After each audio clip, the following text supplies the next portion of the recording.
yesterday I actually had my appointment with like one of the male doctors. He knew what he was talking about. He had great bedside manner, like really nice guy, you know.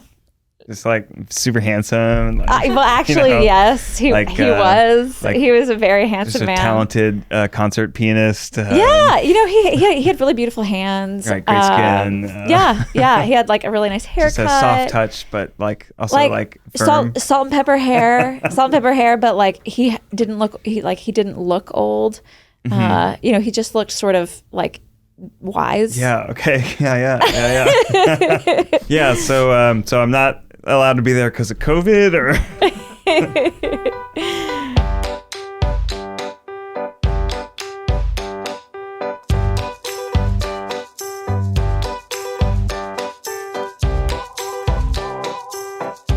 We are 4:45 a.m. the crack of dawn. It was before dawn. Before dawn. We're sleeping like little angels, and we hear dang, dang, bang, bang, bang, bang, like somebody running down the hallway. I think it's an intruder. Spoiler alert, it's our son. He like opens the door to our bedroom, then creeps up very quietly to Ariel. No. This time he did not. He normally creeps up quietly. Came in like a whirlwind. This time he came in like a whirlwind. Torpedo, wake up. He was wailing. And like we couldn't figure out why. Yeah. We couldn't figure out why. He was just like, He kept saying, watch, oh no, baby. Watch, oh no, baby. Which is his word for looking at photos in our camera roll. Mostly photos of him. Right. Because one time we showed him a photo of him sitting up on the couch and then a second photo of him falling over. Hilarious. So funny. Where we all said, oh no, baby. Baby fell over. We loved it so much. Now, why at 4:45 a.m. does he want to watch Oh No Baby? I mean, I get it. Like, I like looking at photos myself too, but not at 4 a.m. No, I do not understand. I think I asked him at that point if something had scared him, and he goes, I was like, well, what was it? And then he just goes right back to watch Oh No Baby. Watch Oh No Baby. I mean, phones are like adult pacifiers, so it makes sense that for a 2.5-year-old, that's what you want to calm yourself down in the middle of the night. He just wanted to be pacified. You were trying to resist him, like in your half asleep state of like, no, we're not gonna do that right now. No, it's time to go back to bed. Just like, well, I immediately just like hoisted him up into our bed and just plopped him right between us. And then he goes, snuggle 5 minutes, then watch Oh No Baby.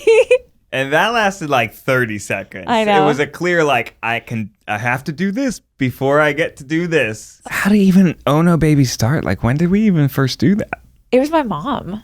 Wait, what? Yes, it was my mom. It was your mom? My mom was looking at pictures on her phone, and Wes wanted to. No. When he was like maybe 10 months old or something like that. Oh, your mom's in trouble. They were looking at pictures. They were looking at pictures on my mom's phone because she was the one who took the Oh No Baby pictures.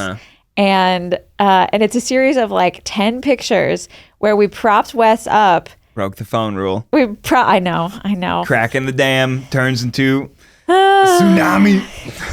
We propped Wes up on the couch in his cute little outfit. He was probably 2 months old or something like that. And let me tell you, it was a cute little outfit. It was a cute little outfit. It was a newborn outfit, so it was only going to last another week or so. So you got to get the photos in. And so we propped him up, but he couldn't hold himself up. And so we're taking pictures of him as he's falling over. Live photo. Onto the couch, exactly.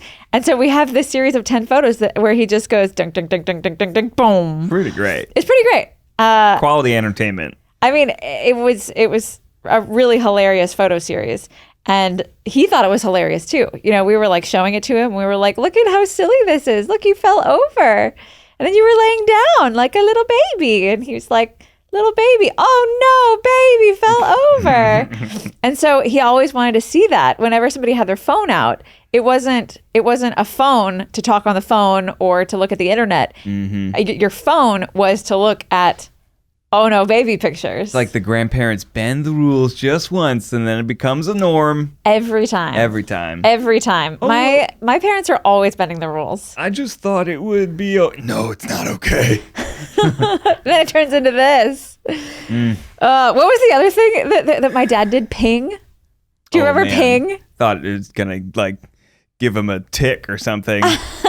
It was the funniest thing. Operant conditioning at its finest. It was the funniest thing when Wes was like probably 6 months old. Your dad would say, ping, and then he would like pick at his shirt. He would like grab his shirt and he would go ping, ping, and it would make Wes giggle so hard.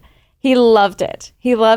But then every time Wes wanted to get somebody to laugh, he would pull at his shirt and he would go ping, ping, ping. Well, what really set me off was one time watching him do it against his bare skin. Yes. I was like, okay, this is not something we should be doing. I know. I don't feel comfortable with this anymore. I mean, it was hilarious until it wasn't. Yeah. Yeah. Yeah. I feel like that's sort of a theme of life. Mm-hmm. It's really funny until 4:45 a.m. Wes wants to look at Oh No Baby. Yep. And he won't take no for an answer. Well, welcome to another episode of Baby Steps. How are you feeling, Ariel? We're getting down to it. We're getting down to the wire. I mean, this baby could come at any moment. It could come at any moment. I went to the doctor yesterday, got all my shots. I got my flu shot, got all my, TDAP. And I have to get Rogam. I don't know if anybody out there knows what that is, but basically... I sure don't. You don't? I had to get it last time, too, because I am the Is blood your hair type... falling out? No, it's not that. No, that's funny. Good one. No, it's... Okay, so I am the universal donor for blood. Oh. Right? I think it's... Yeah, O. It's O. I think it's O negative? O positive? I don't remember. I'd have to look that up. I don't even know my own blood type, but it's O. And so because I'm the universal donor, I can only take O. Right. But if the baby is something else, then if something happens like now or in labor, and a little bit of the baby's blood gets mixed with my blood, then it could cause a lot of problems. Oh, really? And my body could like reject. And so Rogam actually makes it so that my body does not reject the baby if it like, now that you mention it, this is ringing a bell. Glad we're doing that. Yeah. The plates of bone in your baby's skull are fairly pliable. He has a soft spot, and that's going to make it easy for him to travel down the birth canal. Oh, yeah. That's a good foreshadowing for later when we are going to tell our official birth story. That's right. Did you know that babies' heads are designed so that when they come out of the birth canal, they're actually the shape of a torpedo? I didn't, and it was very shocking for me the first time around. So your head right now is very hard, right? Sure but is. Before... Did I ever tell you that one time somebody like punched me in middle school, then they broke their wrist? On your face? Yep, joke's on them. You do have a pretty hard head. You're very hard-headed. Thank you. But before your head got quite so hard, right? There's like pieces. I think there's like 3 pieces of a baby's skull that overlap each other. So weird. When they're coming out of the birth canal. I saw it. Isn't that fascinating? I thought something was horribly wrong. Yeah. So right now I'm actually rereading that Harvey Karp book, The Happiest Baby, and it's all like. The chapter that I'm reading right now is all about the 4th trimester and how like babies have to come out before they're ready because their brains are so massive that if we left them in for as long as they wanted to, that they wouldn't be able to come out because their heads would be too big. Wow, they would just be stuck in there. Yeah. Well, no, they wouldn't be stuck in there, but it would be a lot more painful to blow your come out. Oh God. Yeah. Yeah. So like evolution basically made it so that babies come out while they can still fit. Yeah, it's too bad we don't have a kangaroo pouch. That's fair. I mean, I feel like those wraps are pretty close. But did you know that most women, when they are like ready to push, are 10 centimeters dilated, right? So their cervix has did know that. stretched Yeah, 10 to the size of 10 centimeters centimeters. But She's dilating. the average, it doesn't happen quite that fast. It doesn't happen quite that fast. Go.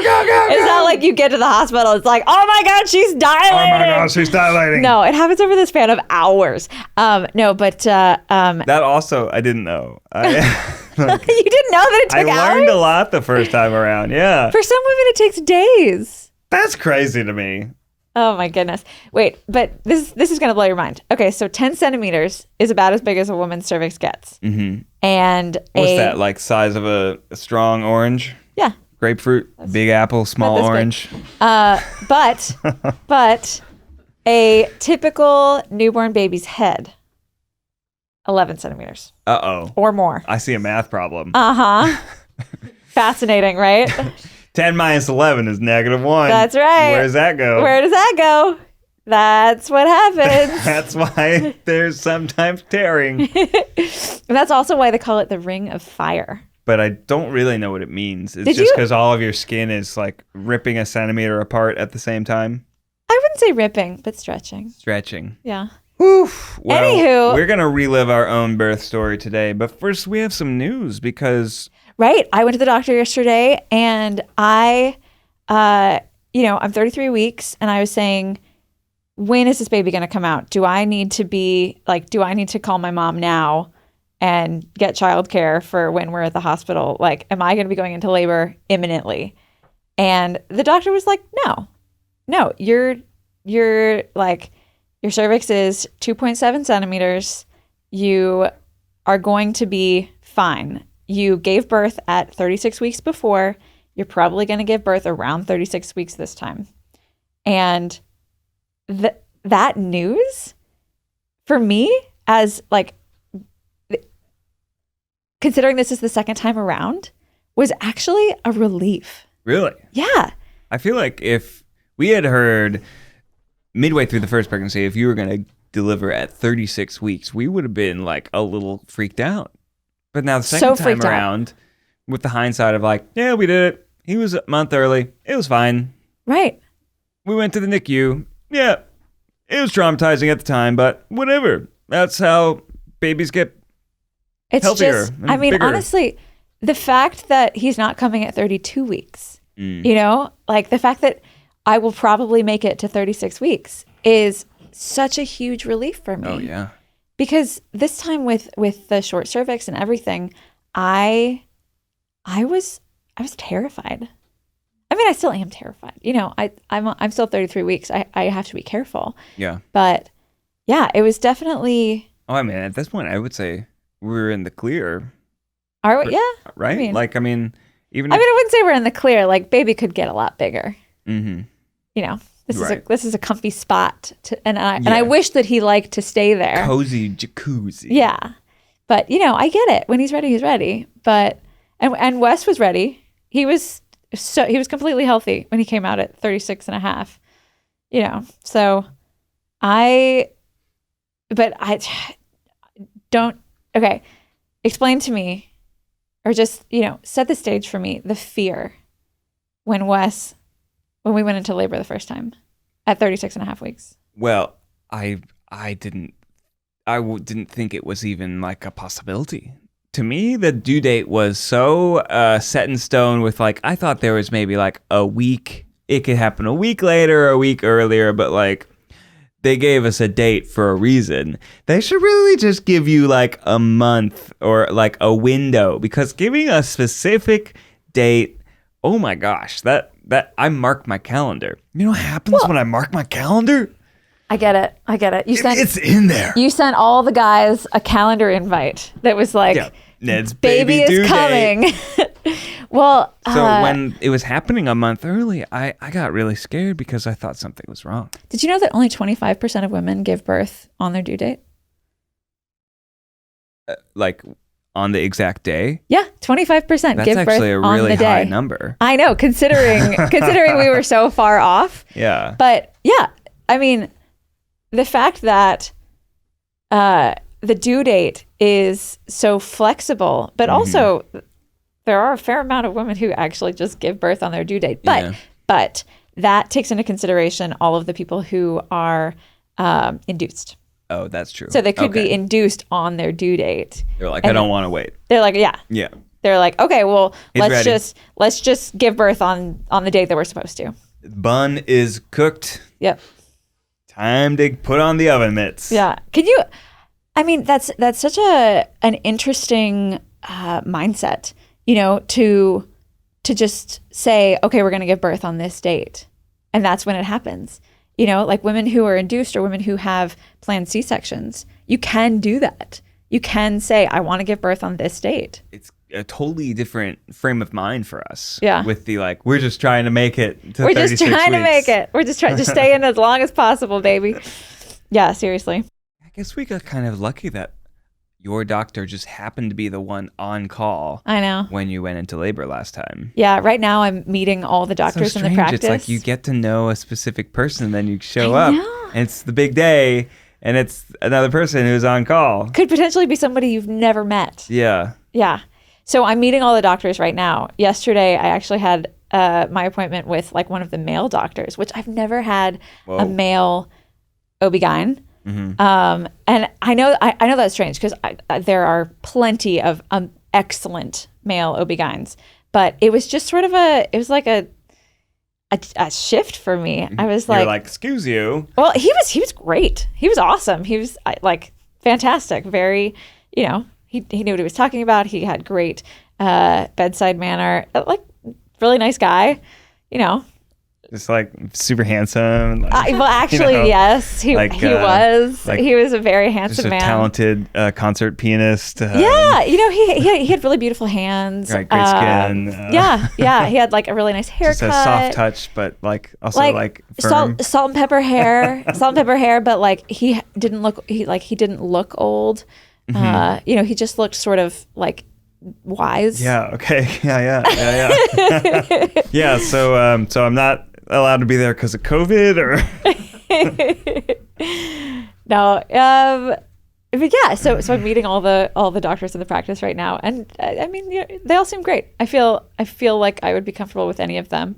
So I think this time around, I'm happy to not go with an induction. We're just gonna ride it out. Roll the dice. Mm-hmm. Well, let's start our main story for the day, which is the first time around, our birth story, which happened at 36 and a half weeks. Yeah, it was actually almost 37 weeks, 36 weeks, 5 days. Having a stack of baby books on the to-do list, a nursery full of brown boxes and paint cans waiting to be opened, toys from our baby shower not 4 days ago, in little packages that some of which would have been open, some of which hadn't, and a deck fully under construction. Mm-hmm. It was, I think, a Saturday. It was a Saturday. We were working on the deck. We were putting the decking on the deck, which are the top part, the most exciting part, really. I was wearing my favorite maternity overalls. Mm-hmm. I lived in those overalls for the last month. And I looked like a Florida boy with gym shorts, a dirty t-shirt, and a hat. Yep. Construction attire. We were out all day just drilling. We had Dr. Travis helping us. Mm-hmm. Yeah, he was a friend of mine who was also a doctor. He's actually a pediatrician. That's right. Yeah. Good company. And we got about 30 boards in, and then it was 7 p.m., about time to stop work for the day. We couldn't see anything anymore. We ran out of light. But one thing we noticed was Ariel was usually very gung-ho about the drilling and the construction. And as the day went on, she got less into clambering around on the deck and on your hands and knees, drilling things in, and more into organizing the tools in the shade of the garage. Sitting down. Making sure everyone was hydrated with a cold beverage. The support that is also very helpful. But I noticed it was sort of odd to me that you were losing steam, but you're 36 weeks pregnant. Right. Makes sense. I mean, I would say even just the day before. And then that evening she took a bath and went to bed at 8:30. That was definitely very strange. Unusual. Uh-huh. You don't usually take baths. And I don't usually go to bed at 8:30. 9, whatever it was. It was pretty early for you. I mean, this was pre-kids. Right. You know, Sure. Yeah, I know. That's right. Right. Yeah, we didn't have a kid at that point. Just staying up till 11. Oh, stop it. You're bad. Stop it. You're bad. You're so bad. Yeah. Yeah. But then, in the middle of the night, Ariel wakes up. Uh-huh. What happened to you then? Okay, so it's midnight, and I am having, like, period pain. And I immediately thought that I was having a miscarriage, like a late-term miscarriage, because I was like, oh, this is so painful. Like, why am I having period pain? You know, because every woman, you know, you know that pain. You know, you just know where it is, what it feels like. You know, it's like in your uterus, basically. You're like, oh, this is really painful. I'm having cramping. And so I went out and I laid on the couch for a second and I was like, well, you know, people have been talking about these Braxton Hicks contractions. So maybe it's that, because those are phantom contractions. They are phantom contractions. You can call them phantom contractions. They have real feeling, but they are not indicative of someone that's going into labor. Right. But they do have a purpose. They are preparing your body and your reproductive system for labor. You know, so your body is like contracting, but unproductive contractions. Yeah, they're unproductive contractions. That's exactly what they are. Procrastinations. Yeah. But I didn't know what a contraction felt like at that point. So I didn't know what was happening to my body. And but I Googled it, as one does. So I'm laying on so I let Ned sleep. I'm laying on the couch and I'm just playing on my phone, looking up all the different things that could possibly be happening to my body. And I decided about 1 a.m. that I was having Braxton Hicks contractions. So how do I tell if they're Braxton Hicks contractions? Well, the internet says if you eat a bowl of cereal and the contractions go away, then it's probably Braxton Hicks. So I went and I ate a bowl of cereal and they didn't go away. And I was like, that's weird. Well, maybe I should just start timing these, because then the next thing that it said about Braxton Hicks contractions was that if your contractions are regular, as in like every 5 minutes or so, and maybe they last like 30 seconds to a minute. Was it bran cereal? It was Cheerios. Okay. Yeah. Keeps you regular. Oh, I got it. Yeah. No, it was Cheerios. Oh yeah. You were sleeping in this room. Yeah, I was sleeping right here, right about where I'm sitting. And I was laying on the couch. That's strange. We used to live room. here. That's know. very strange. That's very strange. It's really weird. Very strange. Well, so since the contractions didn't go away when I had a bowl of cereal, then I started timing them, because Braxton Hicks contractions are all over the board. It's like you could have one in 10 minutes and then you could have one in 1 minute, and then because it's just your body contracting, right? But if you're having real contractions, then that's your body going through the labor process, and so they're going to be very regular. And we learned in our hilarious birth class, very very new agey, very new age birth class, which we will talk about eventually, that like there's the 5-1-1 rule.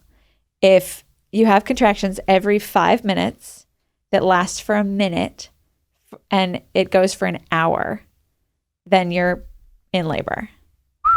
And my contractions hilariously were every 5 minutes and they lasted 1 minute. And I waited until the hour mark to go and wake Ned up. Whoa. So it was about 3 a.m. and I come into the room, and what did I say? He said, "Hey, hon, I think I'm going into labor." And I was like, huh? Like, okay, what do you want me to do? Like, I had no idea what to do, and I wasn't expecting it. And not knowing all of this, what you had just gone through, To me, you hear someone say, I think I'm going into labor. I know. It's like, all right. Did you have a bad dream? Should I Do you want me to rub your feet? Probably what I would have been like is like, do you want me to Google it? Yeah.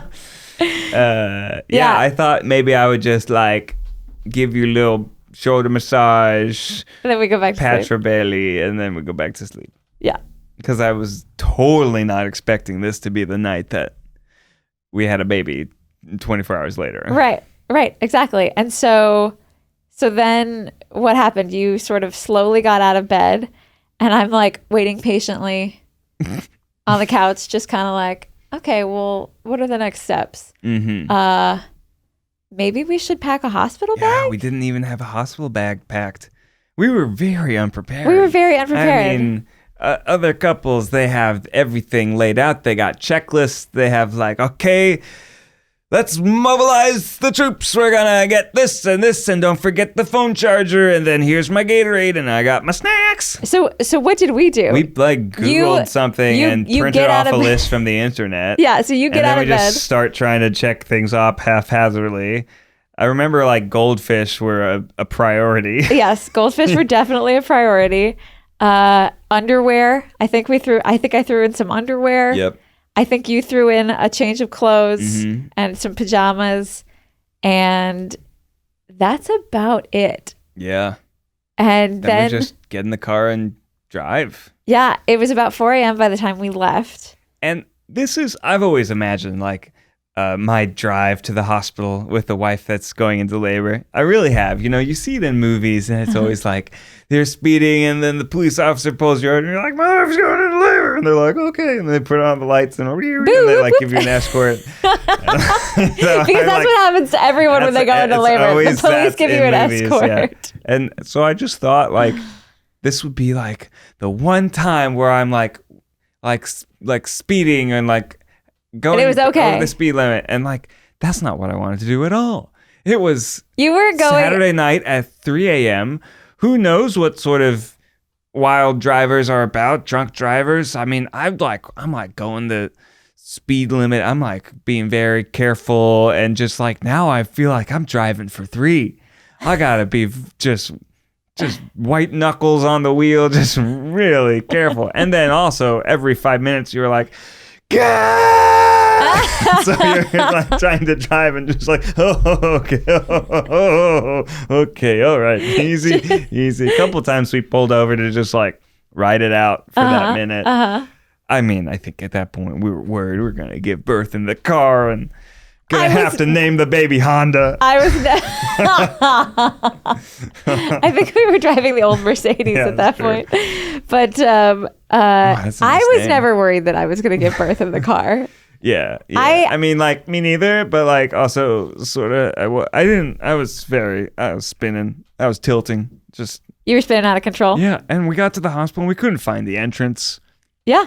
Well, it's 3 a.m. Turns out the front entrance is closed at 3 a.m. Makes sense. Well, guess what? We had our hospital tour scheduled for the next week on Wednesday. That would have been helpful. They would have at least like told us where to go, where to park. Yeah, that would have been nice. So if we knew where to park. We circled the hospital block like 2 times, just looking like, is this the entrance? Is this the entrance? And then we're like, I guess there's no like special birth area. We'll just go to the normal emergency room. Yeah. Well, first we went to the front entrance, the very front entrance. Silly. Everything was closed. So silly. So here I'm waddling out of the car to go like check to see if the automatic doors will open, and no luck. Wait, and I'm looking. You remember it as you getting out of the car to check the doors were open? Yeah. We didn't have me get out of the car to check if the doors were No, open? you were behind the wheel. Oh, I guess because we figured I would go park the car. Yeah. All right. Anywho. Yeah, okay. Do you remember it differently? That seems like rough. Like, okay, she's going to labor. Like, hey, go check and see. Pretty sure I got out to see if the door. No, was I don't locked. think so. I think I got out of the car. Well, when we went to the emergency room, I'm like triple parked. Right, triple parked, like behind an ambulance, basically. Yeah, no, I mean we park in a parking spot, but certainly we're like, oh gosh, hope we're supposed to be here. Who knows? We're just like, car's gonna get towed. It's all right. Yeah. And I walk in. I'm like, I think my wife's going into labor. And okay, that is definitely not what you sounded like when you went in. You were like, hi. hi, excuse me. I think my wife's going into labor. Fulmer, No, Edward, it should be under going into freaking labor. No, I think you were a lot more. Yeah. Hi. She's out there, 36 weeks. Pregnant and labor. My wife's going into labor. We brought the ball. Please help. Please help. Oh, yeah, we brought an exercise ball. So everywhere we're going, we're carrying this giant exercise ball for like the bouncy contractions. Well, then somebody rolls out with a wheelchair, and I was like, "Fuck no, I don't need a wheelchair. Like I can do this." And because I actually thought that they were going to send us home. Yeah. I thought they were going to like take a look at me. And, we were not sure that it was actually happening. Yeah. Yeah. So we get in, they check us all in. I'm still going through, like early labor. So the contractions every 5 or so minutes. And I think they got us in pretty immediately. I don't remember waiting for very long. It was like almost an hour. In the waiting room? No, not in the waiting room. They got us in immediately, but like we were waiting in triage for a while. Oh, yeah. Yeah. But no, like we did not have to wait in the waiting room. No. They got us in. They got us in immediately. Yeah. So they got us in the triage room, checked us all in and everything. But the triage room is like a closet. Yeah, the triage room. It was like there was a long time where I was like, is this where it's all gonna happen? Oh, yeah, man. I thought it was too. And so we thought that they were going to send us home. So she checks, down there to see what's going on, and she's like, "Oh no, you're staying with us tonight. 4 centimeters dilated. 4 centimeters dilated already. You're staying here tonight. You're not going home." And then after about an hour, they finally took us upstairs. But before they took us upstairs, what happened? You started bleeding. Oh! There's like blood streaming down your legs. I'm like, oh God, everything's going horribly wrong. We were just so on edge because it was our first time and it was all happening earlier. Mm-hmm. Like, oh my God, yeah, I thought you were having a miscarriage. I thought I was too. And apparently this is just a very normal thing that happens that is indicative of labor progressing. It is. So we freaked out because when they brought in a wheelchair to take me upstairs to labor and delivery, I stand up and there's blood running down my legs. And you and I just completely freak out. We're like, there's blood, bring a nurse. And the nurse comes in and she's like, oh, that's probably just your mucus plug. And we were like, my what now? I'm sorry, what? My what? No, my nose is up here. Yeah. And then I remembered that somebody had talked about that at some point. And I was like, okay, well, they are not freaking out. So I'm not going to freak out. And I clean up and we get in the chair and we go upstairs. Yeah. And then we go into the labor and delivery suite, which is more set up for this. And they actually have like, it's very cool. Once it actually happened was there's like stuff in the ceiling that comes down. There's like, it turns into a surgery room. When it was like time, that, like it was time. The doctors are putting on there, but we're skipping ahead. Yeah, we're skipping ahead. So you went into the room and you're kind of resting and doing your thing. They get the nitrous set up, which is your preferred pain management technique. And then I'm kind of just awake and like looking around, like taking everything in. And I see the 2 nurses just setting up a whole bunch of what it looked like to me, little tiny knives. It's like 100 little tiny knives. And I was like, oh, dear God, something's horribly wrong. At every point in time, that was my first thought. And that was probably not that helpful and probably not correct. And hopefully the second time around, we won't have that. But yeah, I was like, oh no, they're going to do surgery and they're prepping for surgery. And I think in some senses they were, because that's part of being prepared. But it wasn't just knives, there's little like clamps and, scissors and surgery things and, needles to stitch up and gauze to help stop bleeding, and whatever else. And so they do all this and then they cover it with a big cloth. Or, a medical cloth, Right. not a burlap sack type of cloth, like a medical grade cloth. Yes. And every 5 minutes, we hear the whir of the nitrous oxide machine, like as Ariel starts coming on. And I go over and I hold your hand, Uh-huh. and you grip my hand. Yeah.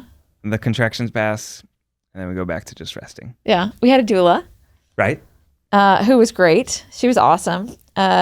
She probably came at about 6 a.m., 7 a.m. Mm-hmm. The funny thing was probably all of the things that she brought to help you, Yeah. like lavender oils and honey sticks, Yeah. and just like nice smelling. I didn't want cloths. them. I was like, you're no, get it away. Get it away! I was like, well, I'll take a honey stick. I'll take a honey stick. You know, I mean, Except, if you're offering, I'll do some honey. Is that lavender Yes, essential oil you lavender got there? soaked in the. Oh yeah, I know. Oh, please. Oh yes. Dab my sweat. Don't yeah, mind if that's I nice. do. I mean, yeah, probably it was helpful for you, but it was also helpful for me. I think honestly, it was helpful for me to know that you were taken care of. Mm-hmm. You know, like because I think at one point she went down and got you a Gatorade or something. Yes. Like I did not want Necessary. anything. I wanted like water, and like I just had. I remember towards like 8, 9, 10 a.m. the contractions were getting shorter. Like we're getting closer together, and they were getting worse. And so I would just hold the nitrous oxide mask and like sleep a little bit, and then I would start to get a contraction. So I would put on my face and try to like get the nitrous oxide in my body before the contraction would get really, really bad. Because the way that a contraction works is it starts slow and it builds and builds and builds and builds and builds and builds and builds until you hit a peak where it's really, really bad. And that lasts about 5 seconds. And then it peters off. Well, yeah. And I'm actually not going to be able to have nitrous oxide at this Really? hospital. Yeah. So that was one thing that I know. Yeah. Nitrous oxide. So it basically, it curbs the peak, but you have to take it at the right time. So if you you have to get it in your body and into your bloodstream to and it lasts 5 seconds. And so if you start taking it before the contraction gets really bad, it makes the peak just slightly better. And this so, was you were preferring to not have an epidural if possible, because If you wanted possible, to be yeah. able to move. I was walk. open to the idea. Let's put that out there, since this was my first pony show. So I was like, okay, if this is as bad as it gets, then I can handle it. But if it gets any worse, and of course it gets worse, please, it's labor. There's a reason they call it labor. Of course it gets worse. But so I was like, Not snack break. Yeah. They don't call it snack break. No, they don't. Yeah, they don't call it like. She's going into snack break. Quick, get the goldfish. But I mean, so we went in with a birth plan because we had kind of prepared a birth plan in the sense that okay, this is kind of how I want it to go. I want to do the nitrous oxide. I want to try to do it without an epidural because I would like to walk around. I'd like to be able to move and sort of move my body in a way that makes it more comfortable. You want to have the baby up on your chest, skin to skin. Yeah, I guess As soon as he's born. I had this crazy dream that I wanted to be able to, feel everything that was going on. Guess what, guys? It's not that great. It's not that great. But yeah, and so my water didn't break. My water never broke. That was that was something that was really interesting and frustrating at the time. As it went on, we just kept going. You tried different positions. You were bouncing on the ball. Yeah. We're playing Ed Sheeran. At one point, you're like leaning on my shoulders. We're sort of slow dancing. That was cute. At one point, you screamed at me because I touched you, and that was par for the course. That's more what you expected. That's more what you expected labor would be like. Yeah. It definitely. So it was kind of a frustrating experience because we were just waiting. I was dilated. I was like 9 centimeters dilated, but my water hadn't broke yet. And so we couldn't push until my water broke. And I was doing everything possible to make my water break. I was like twisting and dancing and bouncing and just like doing all these things. And I was like, why won't it break? Let's get this show on the road. I think we were 8 hours in at this point. Yeah. And I remember every hour or so, the nurses would call our doctor and say, what now? And she was like, wait for it to break. And that probably happened 3 or 4 hours in a row. And then finally, I was just like... Because it's a Sunday. She's at home. She's at home. On call. Yes. And so then I finally, I think after about 4 hours of the same thing, the same contractions, like painful contractions. I'm 9 centimeters dilated. I am ready to push this baby out. And I just said, tell her I want to break it. Tell her I want to break the water. And the first time she said no. and I was like, fuck you. No, I want to break it. And then the second time she said, okay, fine. I'm coming in. Yep.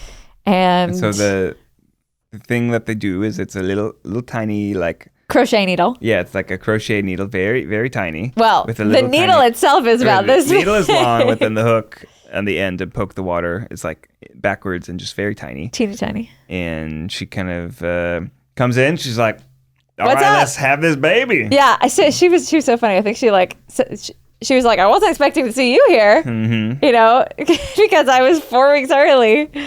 Yes, she was funny. And I was like, ha ha, break the bag.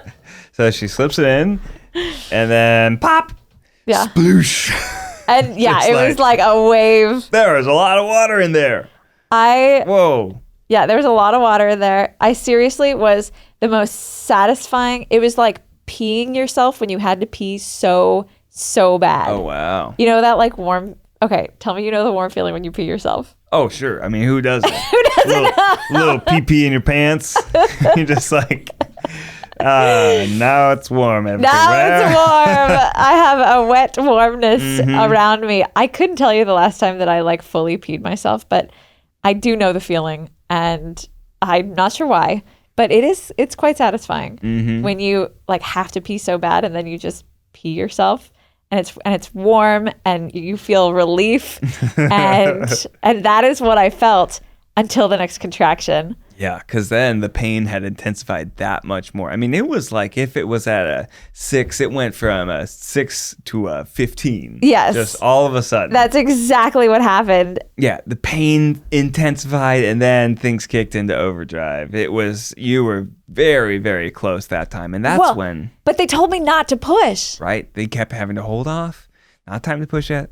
Yeah. Not time to push yet. The pain was excruciating. Yeah. The nitrous was doing less and less. The nitrous wasn't doing anything, and I was like, I want an epidural now. Yeah, that's when you were like, I want an epidural. And the nurses were so sweet. They're like, bitch, you are like 95% of the way through this. No, they were like, they were very sweet. You can do this. Yeah. It's only a little bit longer. I think one of them said, you have probably 30 minutes until this baby is out. Like, you can do this. Like, we will give you the epidural if you want it, but you can do this. And I said, you're right. You're right. I can do this. I can do this. It's been 12 hours. I can do another 30 minutes. Yeah. And so we just powered through. And when they told me to push, I swear I only had to push for like 2 minutes. I know. It like he shot out like a torpedo, And I remember It was only 5 or 6 times pushing, so that would have been like a half an hour. After Wes was born, the nurses we were sort of joking around with them, and she was like, I knew when you came in here that you were going to be a very efficient pusher. And I was like, thank you. Thank you. Like, that is the biggest compliment that I could have gotten from my labor and delivery nurse, that I'm an efficient pusher. Oh, yeah. You know? Oh, yeah. Oh, yeah. I got the pushing muscles. But so, what was that like for you? Well, for me, that I get to be like a part of this like pushing experience, because there's a lot going on. It's not just you pushing, we're holding your legs like way up and like cradling your head and cradling your back. You had one leg and our doula Sarah had the other. Mm-hmm. Yep.